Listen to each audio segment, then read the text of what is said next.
Bu, lihat deh anak yang baik biru itu. Dia kok pendek banget ya, sama kurus gitu, kayak kekurangan gizi banget. Beda sama temennya yang satu itu. Iya ya, kok agak kecil badannya dari temannya. Iya bu.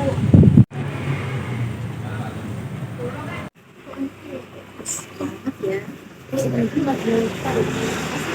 Itu loh bu, anak yang baik biru tuh kayak kekurangan gizi banget.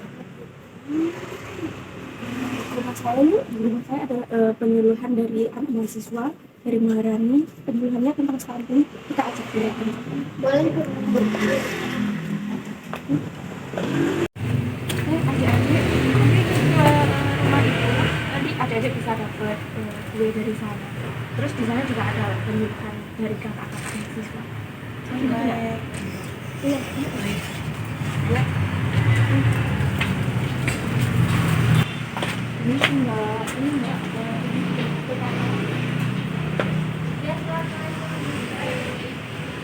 di depan saya nggak apa-apa.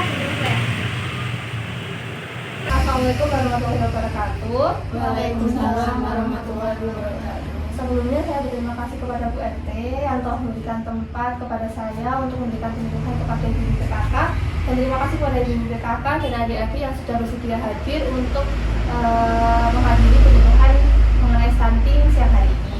Sebelumnya perkenalkan, nama saya Alia, mahasiswa dari Maharani Prodi S1 Keperawatan A yang akan melakukan penyuluhan mengenai penyakit stunting. Apakah ibu dan adik-adik bersedia? Ya. Baik, ini saya kasih tulisannya. Baik, akan saya mulai ya untuk penyuluhannya. Yang pertama di sini kita akan membahas tentang stunting.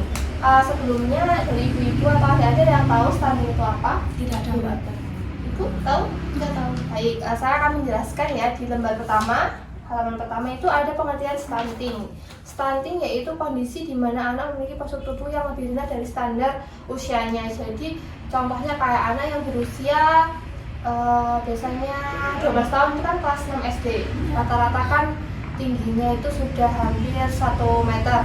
Nah, pada anak stunting itu bisa jadi pada umur yang 12 tingginya itu tidak sampai 1 meter. Nah, pada anak stunting juga ini tidak hanya mempengaruhi pada tinggi badannya atau postur tubuhnya, tapi juga pada inteligensinya atau IQ-nya. Ada yang ditanyakan? Kemudian yang di bawahnya itu ada penyebab stunting. Penyebab stunting sendiri yaitu adalah kurangnya asupan gizi yang diterima pada saat bayi atau janin sejak dalam kandungan. Jadi pada ibu hamil itu gizi atau makanan yang dikonsumsi bisa mempengaruhi kondisi janin. Terus di sini ada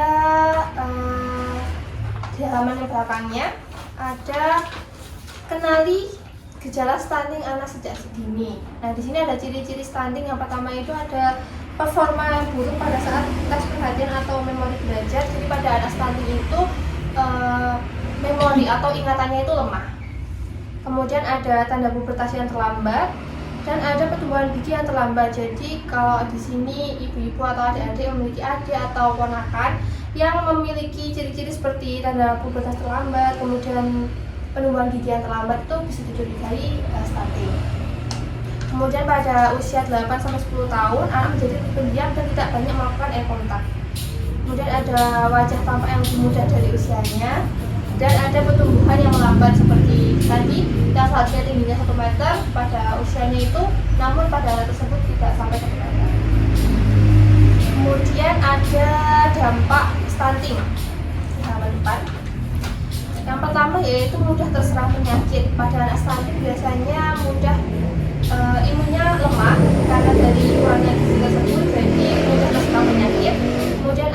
tidak percaya diri ini karena dari usianya kan tingginya seharusnya dari 1 meter tadi dia tidak sampai, kemudian berat badannya yang kurang, jadi terlihat sangat kurus, jadi merasa minder.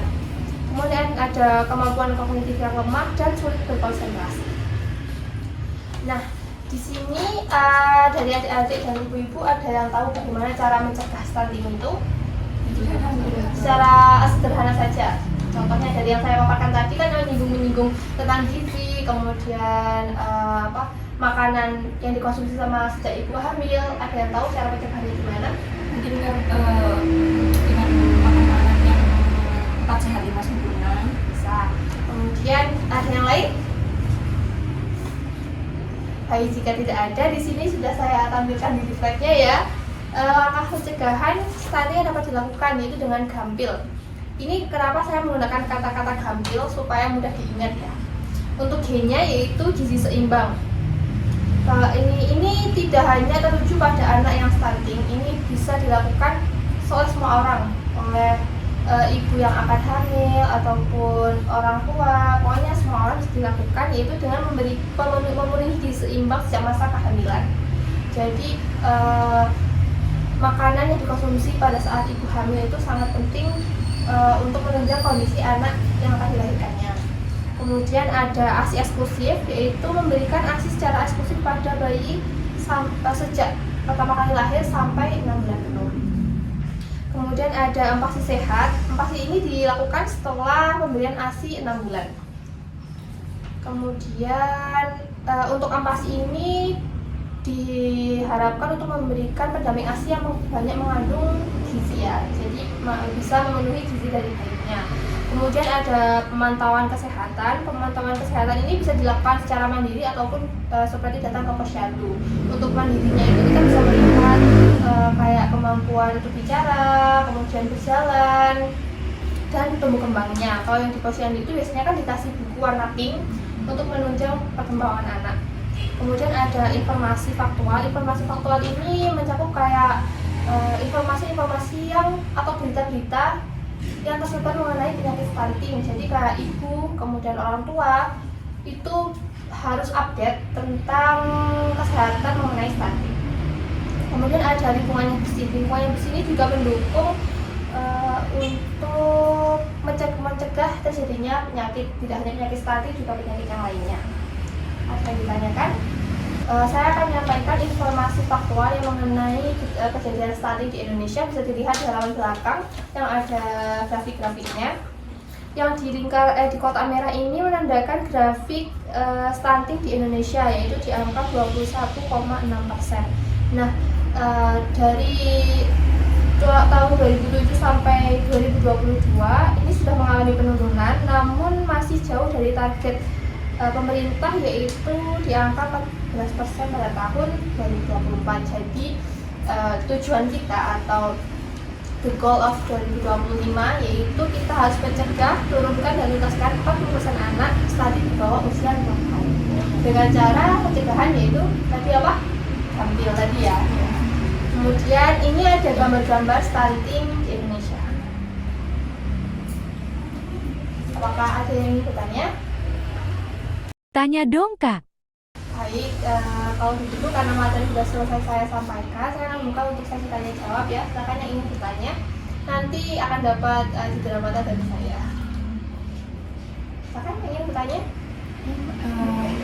Mbak, saya mau tanya, anak yang tubuhnya pendek itu apa sudah pasti stunting? Ada yang tanya lagi? Saya. Itu apa hanya anak pendek saja yang stunting? Kalau berat badan nggak ikut stunting? Baik, karena pertanyaan dari Ibu RT dan Mbak siapa namanya? Mbak Sinta hampir sama, saya akan menjawabnya jadi satu ya. Untuk anak yang pendek itu tidak pasti stunting karena kita harus melihat dari hasil gizinya juga, kayak pemeriksaan gizi, kemudian berat badannya juga, karena kan ada dari gen orang tua yang fisiknya itu lebih pendek dari biasanya. Jadi anak yang pendek itu tidak selalu stunting. Jadi harus dilihat dari pemeriksaan gizi, kemudian catatan perkembangannya. Kemudian untuk dari Mbak Sinta, apakah stunting dilihat dari tinggi badannya saja, berat badannya tidak? Jawabannya hampir sama dari pertanyaan Bu Irin. Anak stunting itu tidak dilihat dari tinggi badannya saja, tapi juga dari berat badannya. Namun juga dilihat dari catatan perkembangan dan pemeriksaan gizinya. Mas, ada pertanyaan? Mbak Irma mau tanya? Iya. Kan kemarin kan aku lihat di TikTok. Nah, di situ kan dibilang kalau tidak minum obat tabur penambah darah meningkatkan potensi anak status apa? Anak Iya, anak yang Stunting. Oh, stunting. Aduh. Jadi gini ya pertanyaannya, kemarin dapat informasi dari TikTok, katanya kalau tidak minum tablet penambah darah itu bisa menyebabkan potensi melahirkan anak stunting, seperti itu. Baik, saya akan menjawab pertanyaan dari Mbak Irma ya. Menurut literatur yang saya baca, studi sendiri tadi kan adalah gangguan tumbuh kembang anak atau anak pendek akibat kekurangan nutrisi dari dalam janin atau dari dalam perut ibu sampai hingga umur 2 tahun. Nah, pada ibu hamil kan pada ibu hamil kita tidak hanya memperhatikan gizi dari ibu yang mengandung saja. Tapi kan kita juga harus memperhatikan gizi yang diambil oleh janinnya.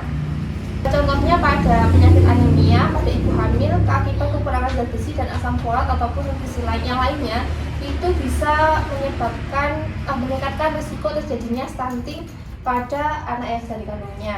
Jadi pada remaja sekarang pasti kan adik-adik diberikan vitamin yang berguna. Nah itu ada manfaatnya. Manfaatnya itu ya untuk mengurangi risiko terjadinya hal-hal atau penyakit yang tidak diinginkan. Salah satunya yaitu stunting. Seperti itu. Apakah ada pertanyaan lagi? Nah, jadi karena saya tadi sudah bilang akan mengasih cindera mata, saya akan mengasih ini ya. Yang besar buat adik-adik saja ya. Iya.